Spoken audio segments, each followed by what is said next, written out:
Digimon Time Stranger is the latest title to be released, and is a very welcomed addition to the Digimon franchise.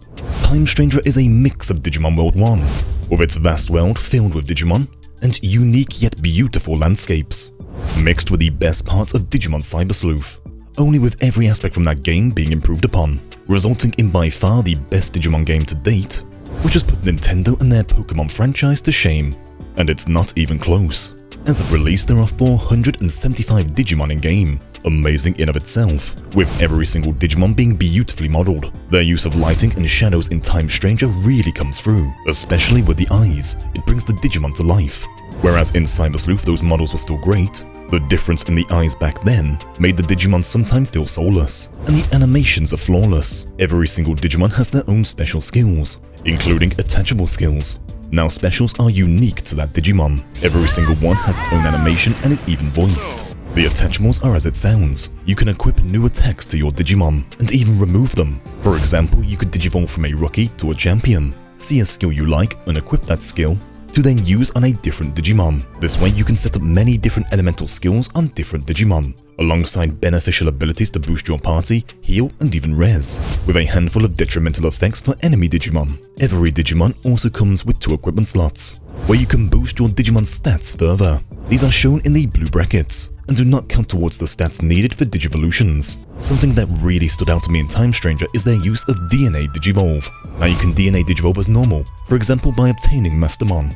But after acquiring both Angelomon and Lady Devimon on my team, I noticed under their special skills this unusual text. In battle, these turn into the attacks of Mastermon, and this works to any 2 Digimon that can DNA Digivolve. During combat, you can give up both Digimon's individual attacks to temporarily DNA Digivolve and strike with that selected ability, which has its benefits. For example, using Holy Desire as Mastermon. That target then becomes weakened to light attacks, which in turn makes my Angelomon's Celestial Arrow even more brutal.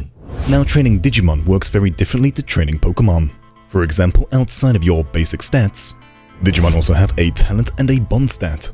The talent determines a Digimon's max level, which can be raised through Digivolutions, winning battles, and having that Digimon land the final blow, as well as attacking enemy weak points, winning battles by taking 0 damage and training at the DigiFarm. We then also have the bond system, which can also be increased through battles, and by speaking with your Digimon after battles and feeding them at your DigiFarm. The higher the bond of your Digimon, the more bonus stats that are transferred between Digivolutions. Loading Digimon by sacrificing others into a Digimon you want to power up also increases bonus stats, and the personality of your Digimon plays a role into the bonus stats also. You are able to change your Digimon's personality over time and through training to determine where you want bonus stats to go, allowing you to create some truly powerful Digimon with stats maxing out at 9,999. The DigiFarm is a returning feature from Cyber Sleuth, only this time it has been simplified. You can customize the look of your DigiFarm and place up to 30 Digimon. These Digimon will slowly level up whilst finding you materials.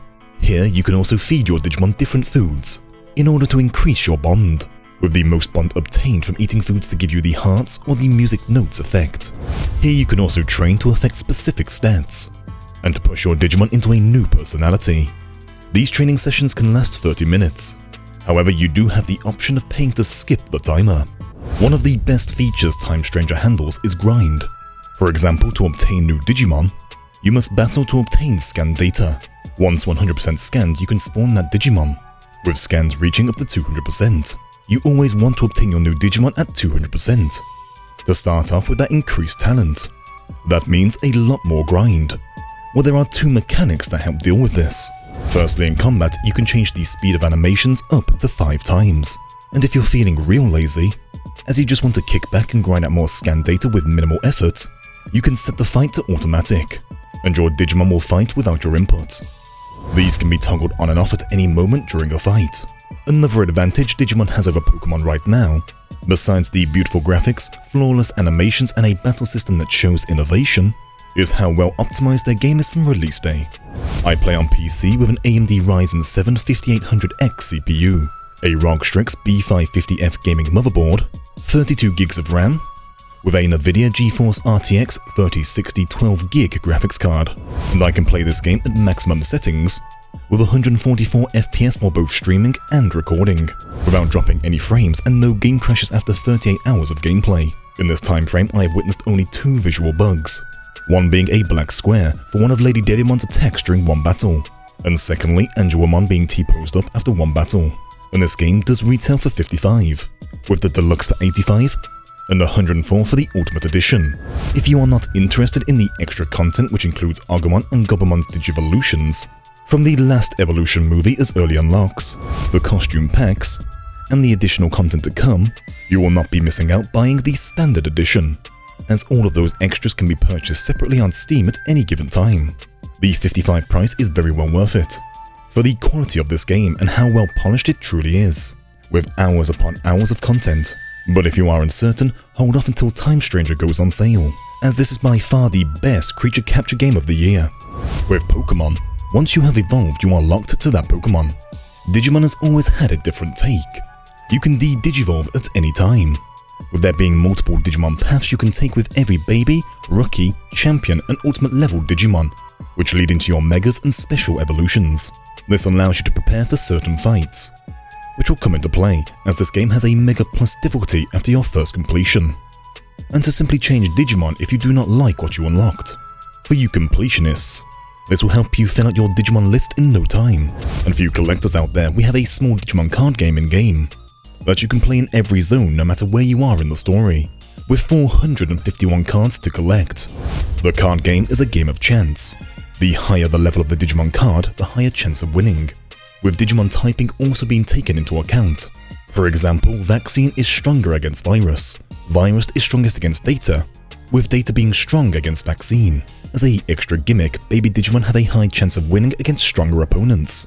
And cards are also color-coded. Once you are down to your last 2 cards, as long as they are the same color, you obtain a brand new card to play. Each match is a best of 5, with it being possible to win every round. You will obtain 1 to 3 new cards depending on how many rounds you have won, and whether or not there are cards in play which you do not own yet. Throughout your journey, be it the main story or side quests, you will earn anomaly points to increase your agent rank. Spending those points level up the agent rank, which is one of the requirements for Digivolution. For example, most champions require rank 3, ultimates at rank 5 and megas starting at rank 7. These points can be spread across loyalty, valor, philanthropy, amicability, and wisdom, to increase the XP earned and to increase the stats of Digimon under the same personality trait, making Digivolutions easier as you progress, while holding you back just enough, preventing you from creating overpowered Digimon early on, maintaining a good level of difficulty to the game. A nice callback to Cyber Sleuth are the dungeons which you can find in every zone. In Cyber Sleuth they were linear and rather boring. Time Stranger offers a variety. Some are to defeat all Digimon within a time frame, others you defend giant meat, to even racing against Witchmon. Completing these dungeons unlocks a new Digimon who will join your party. Each dungeon has its own secondary bonus objective, which grants bonus items upon completion. Time Stranger is nothing less than phenomenal. Digimon is truly outshining Pokemon that relies only on nostalgia, taking down Pokemon in every aspect. The visuals, sound design, voice acting and combat system. Every location is full of life. For example, the first town is packed with Digimon, which changes based on where you are in the story. You can grind effortlessly, and your Digimon team is highly customizable, and they are not short on the nostalgia. Every second of this game is filled with nostalgia. However, it is done right. And not only have they taken what already works, which comes from Cyber Sleuth, they have improved upon every element. The story is perfectly paced. You always feel as if you are progressing. It is not drawn out to the point where it begins to get boring and repetitive. With the quality of many games we have seen in recent years, it is such a breath of fresh air to see just how much passion and effort went into making this game, nailing the 2 key points of game design. Make the game fun and play to your target audience. As a long-time Digimon fan, Time Stranger did not disappoint, and I know there are some truly hardcore Pokemon-only fans out there. If you enjoy this genre of game, Digimon Time Stranger is truly worth your time trying out for yourself.